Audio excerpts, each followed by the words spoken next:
Hello everyone, welcome to Online Help Guide. Today in this video, I'm going to show you how to sign into your Fairstone account online.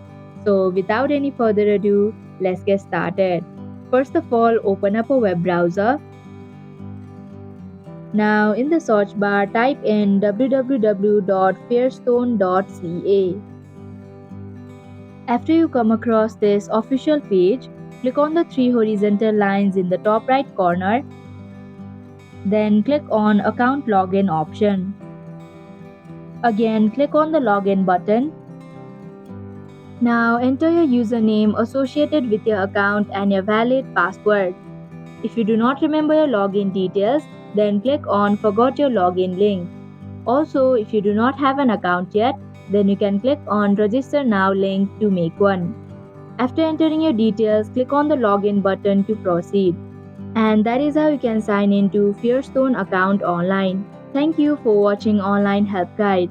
Hope this video was helpful. If it was, then hit the like button and comment down if you have any questions or feedback. Also, if you are new to our channel, subscribe and hit the bell icon so that you don't miss our upcoming videos.